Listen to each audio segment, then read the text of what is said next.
मेरी वाइफ मेरे को बोलती भी है कि ये क्या करते रहते हो, कभी बच्चों को लेके निकल सर जाते ये हो। तो हम दुनिया को पढ़ाते हैं पर हम घर पे पढ़ते हैं।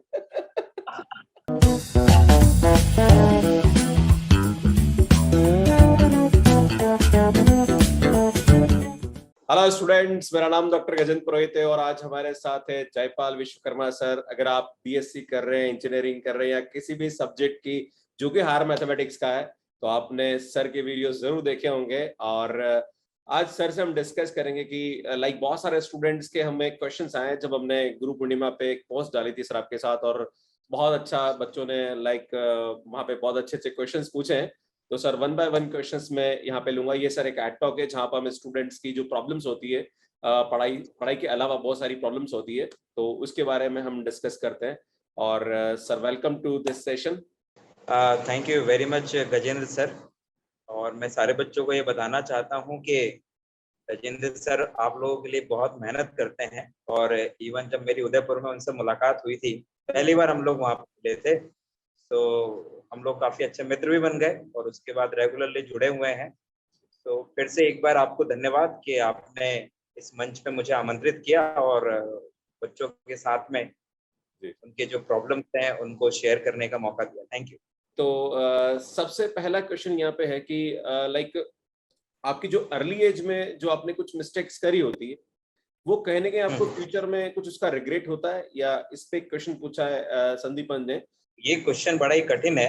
हालांकि जब आप प्रेजेंट में रहते हो तो प्रेजेंट में जो आपका फेलियर होता है वो सडनली आपको ऐसा लगता है कि वो आपका फेलियर है, लेकिन जब उसको आप 5 साल या 10 साल बाद देखते हो तो आपको ऐसा लगता है कि वो आपका फेलियर नहीं था, आपके लिए वो बोनस था या प्लस पॉइंट था।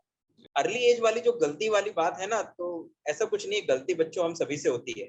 ऐसा कोई भी दुनिया में नहीं है जिससे गलती ना हुई हो, और ईश्वर को छोड़ दें तो गलती कोई नहीं करता, उनके अलावा कोई सब गलती करते हैं। तो परेशान होने की कोई जरूरत नहीं, गलती हो जाती है, उससे सीखिए और आगे बढ़िए। सर एक और क्वेश्चन यहाँ पे यशवर्धन ने पूछा है कि how to visualise mathematics practically, like every definition and concepts. बस सिंपल सा है, देखो पहले तो थोड़ा सा जो बेसिक्स हैं उनको मजबूत कर लो। फॉर एग्जांपल जैसे आपकी 3D ज्योमेट्री है, 2D ज्योमेट्री है, सब कुछ 3D और 2D में ही है, तो वो दोनों अच्छी कर लो अपनी। सिंपल सी बात है, जब आप 11th-12th की जो बेसिक 2D 3D है उसको जब विजुअलाइज करना सीख जाते हो ना, तो ऑटोमेटिकली हायर स्टैंडर्ड पे भी आप समझने लग जाते हो धीरे धीरे। हाँ, मतलब जहां तक ऐसा है कि जैसे यहाँ पे दो टाइप के मैथ्स होती है, एक हमारे पास प्योर मैथमेटिक्स होती है, एक हमारे पास अप्लाइड मैथमेटिक्स होती है।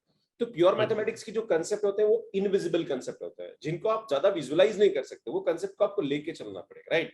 पर जो अप्लाइड मैथमेटिक्स के कंसेप्ट होते हैं वो हम लोग समझ सकते कर सकते उसको विजुअलाइज कर सकते। अच्छा सर, एक क्वेश्चन और यहाँ पे पूछना था, तो ये बड़ा इंपॉर्टेंट क्वेश्चन है और ये एड टॉक का सबसे इंपॉर्टेंट क्वेश्चन है यहाँ पे कि बच्चे जब मुझसे पढ़ते हैं तो ये प्रश्न पूछते हैं, इवन कमेंट में भी ये क्वेश्चन आया था कि सर मैथमेटिक्स में मैं एमएससी करना चाहता हूँ और इस फील्ड में अपना करियर बनाना चाहता हूँ, पर मेरे घर वाले बोलते हैं कि इसमें ज्यादा कुछ है नहीं, नेट वेट पीएचडी करने से कोई मतलब नहीं बनता है, तुम्हें तो बीएड कर लेना चाहिए या फिर कॉम बैंक की एग्जाम की तैयारी करनी चाहिए।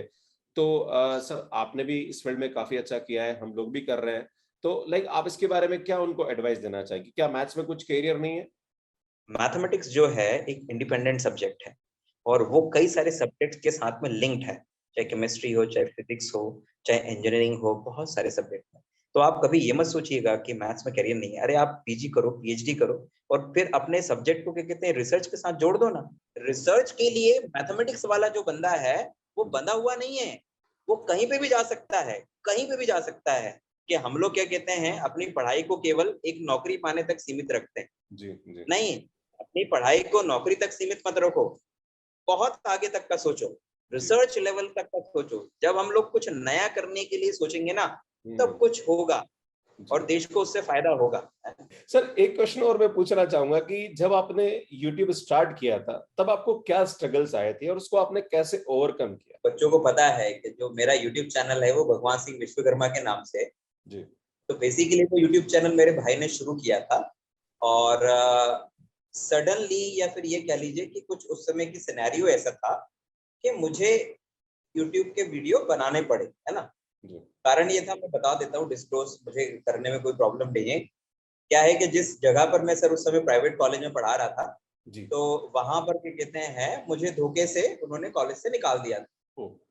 ठीक, और मेरे साथ में क्या हो गया था कि जब मुझे निकाला तो मेरे साथ में मेरे डिपार्टमेंट के सारे लोगों ने, 3 लोग और थे मेरे साथ में, उन्होंने एक साथ रिजाइन कर दिया था कि आप जब सर के साथ ऐसा करोगे तो हम भी नहीं पढ़ाएंगे।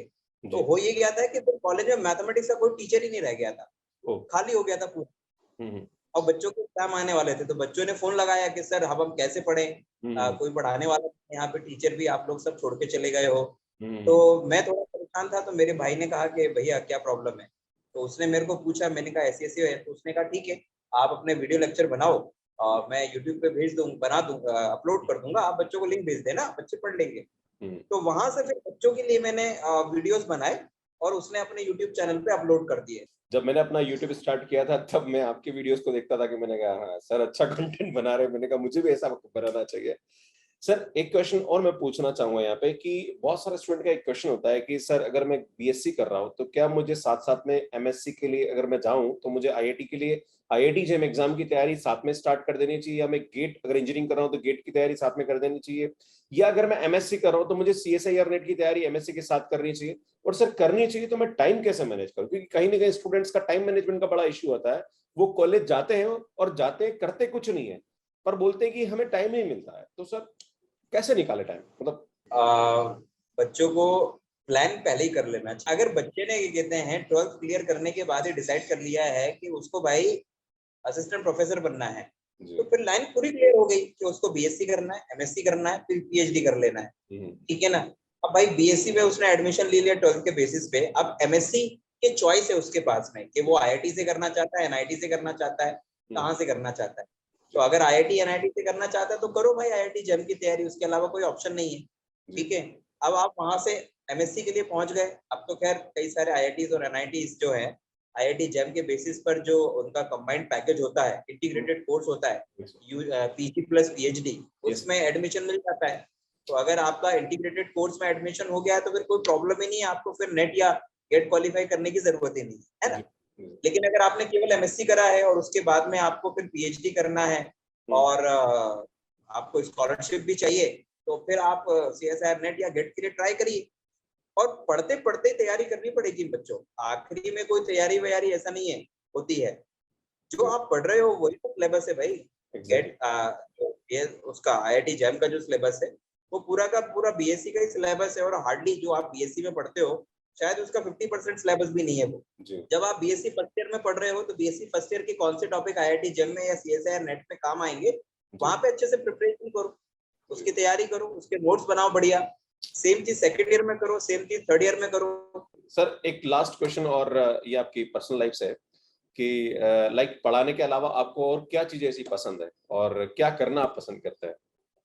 तो यहाँ पर थोड़ा फैमिली को टाइम देता हूँ गजेंद्र सर जी। और इसके बाद अगर कुछ टाइम बचता है तो ज्यादातर सर जो नेशनल इश्यूज होते हैं उनके ऊपर पढ़ना, स्टडी करना, ये मुझे पसंद है, मुझे है नेशनल इश्यूज में इंटरेस्ट है, तो वो मैं करता रहता हूँ। तो ये मेरे 2 सबसे फेवरेट इशू हैं और इन्हीं के ऊपर अक्सर मेरी वाइफ मेरे को बोलती भी है कि ये क्या करते रहते हो, कभी बच्चों को लेके निकल जाते हो। ये तो क्लास मेरी भी लगती है।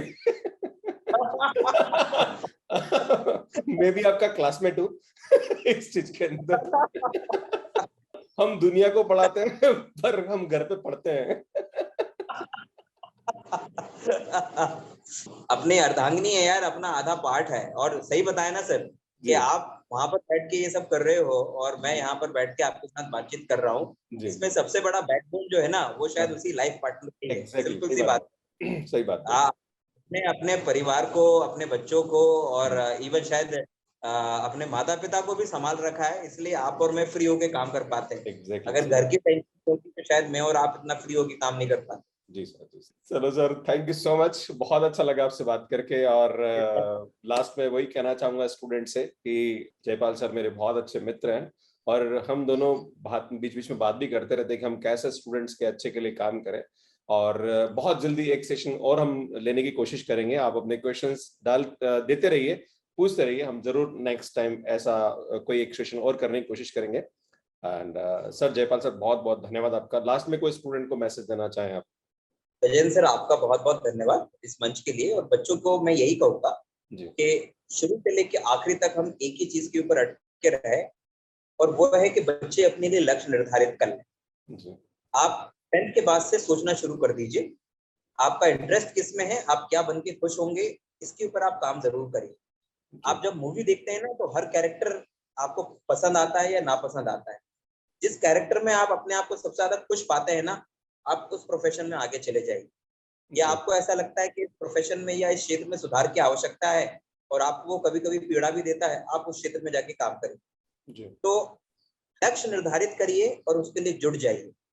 बिना लक्ष्य के काम करोगे ना, तो मुझे और गजेंद्र सर को ऐसे ही सेशन करने पड़ेंगे बार बार।